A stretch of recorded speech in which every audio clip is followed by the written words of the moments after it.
PVC selling এর কাজ ও দাম জানতে চান? তাহলে এই ভিডিওটা আপনার জন্যই। ভিডিওটি না টেনে শুরু থেকে শেষ পর্যন্ত দেখুন। আমি গ্যারান্টি দিলাম আপনারা নিজেরাই বোর্ড লাগাতে পারবেন। তবে হ্যাঁ, দক্ষতা যত ভালো, ফিনিশিংও তত ভালো হবে। এই ভিডিওতে যে বিষয়গুলো থাকছে, লেবেল করা, ওয়ালের চ্যানেল বসানো, মেইন টিয়ের মাপ ও কাটিং, ফ্রেম তৈরি, বোর্ড ফিটিং এবং এই কাজে কত টাকা লাগছে। আমরা কাজের শুরুতে চারপাশে ওয়াটার লেভেল করে নিব।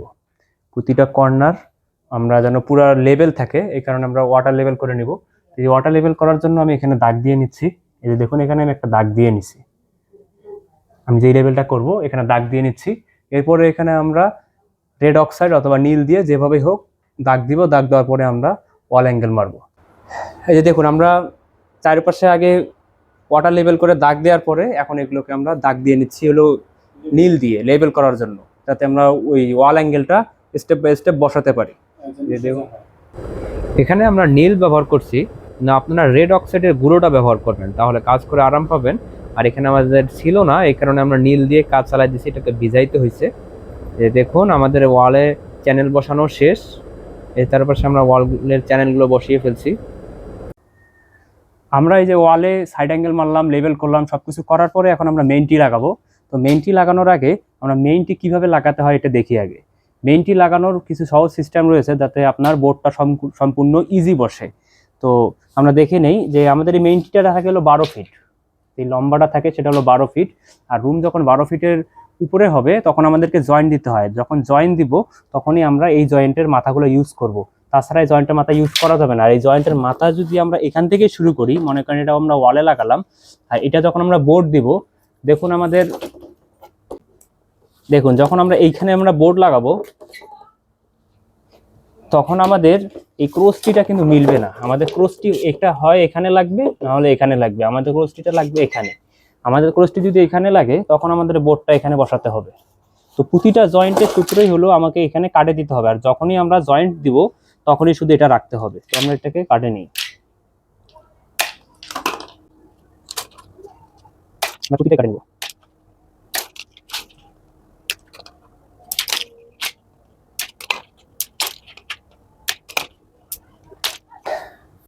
তো আমাদের এই যে মেইনটিটা আমাদের কাটা শেষ।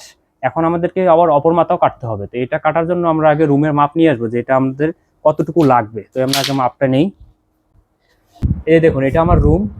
এই রুমের হলো সবচেয়ে বড় অংশ এটা, সবচেয়ে বড় অংশ এটা। তো আমাদের বড় অংশটা 15 ফিট। 15 ফিটে জয়েন্ট পড়বে, শক্তিশালী হবে না। এই কারণে আমরা এদিকে 11 ফিটে মারবো যাতে শক্তিশালী হয়।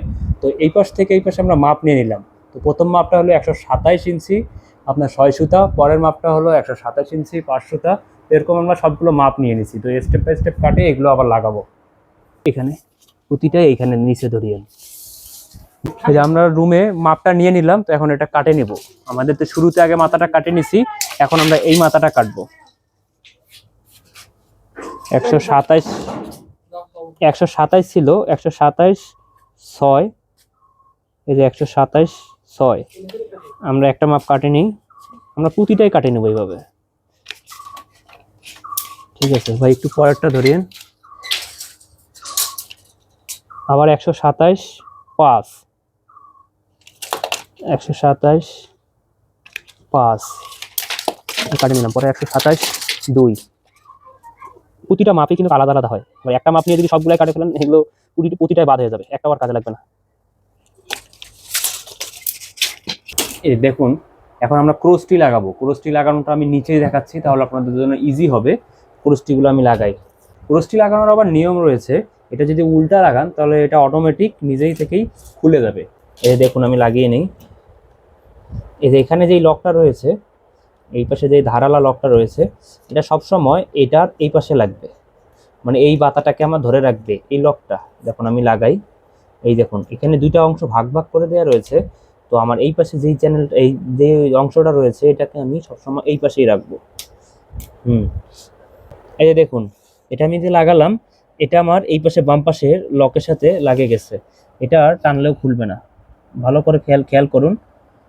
এই দেখুন, এটা আমার বাম পাশের লকের সাথে লাগে গেছে। এখন আমার আরেকটা যেটা ক্রসটি রয়েছে সেটা আমি এই পাশে লাগিয়ে দিব। এই যে এটার মাথা, এই ক্রসটিটার মাথা এটা,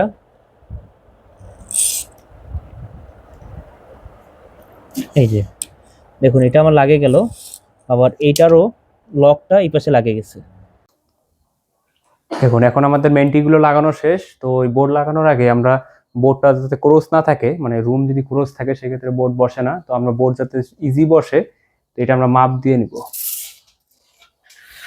এই দেখুন এখানে আমার মাপ রয়েছিল 32.3,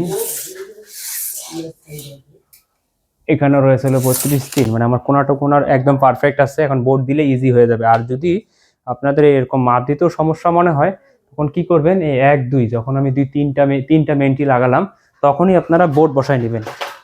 এই বোর্ডটা তখনই বসায় নিলে আপনার অটোমেটিক মাটাম হয়ে যাবে, তখন আর এই ঝামেলাটা হবে না। যারা নতুন তারা এই সিস্টেমে কাজ করবেন। আর যদি আগে থেকে যদি মাটাম করে নিতে পারেন তাহলে কোনো কিছুই প্রয়োজন নাই। এই দেখুন প্রতিটা বোর্ড একদম ইজি বসবে, আর প্রতিটা বোর্ডেরই ডিজাইন থাকে, তো ডিজাইনটাও ফলো করবেন। তো এই রুমে কত টাকা খরচা পড়লো তো সেটা দেখি। তো রুমের খরচা কত পড়লো এটা জানতে গেলে আপনার রুমের মাপটা জানতে হবে। রুমের মাপটা বের কিভাবে করে, মানে স্কোয়ার ফিটের মাপটা কিভাবে বের করে, এটা যদি আপনারা বুঝেন তাহলে সহজেই আপনারা নিজেরাও হিসাব করতে পারবেন যে আপনাদের রুমের কত টাকা লাগতে পারে। তো আজকের এই রুমের মাপটার হলো লম্বায় হলো 15 ফিট, এই 15 ইন্টু প্রস্থে হলো 11 ফিট 11। তাহলে আমি আপনার হচ্ছে লম্বা আর প্রস্থটা মাপ দিলাম 15 ইন্টু 11, 165 স্কোয়ার ফিট হচ্ছে আমার রুমের মাপ। আজকে আমরা যে কাজটা করলাম এটা একটু পুরোটাই RFL বোর্ড দিয়ে, তো এখানে আমরা 48 টাকায় করছি কাজটা, ইন্টু 48 টোটালে 7,920 টাকায় এই কাজটা আমাদের হয়ে গেছে। আর যদি কেউ তামার তার লাগাতে চান তো এক্সট্রাভাবে তামার তারটা কিনে দিতে হবে, তাহলে আমরা তামার তার দিয়েই করে দেবো।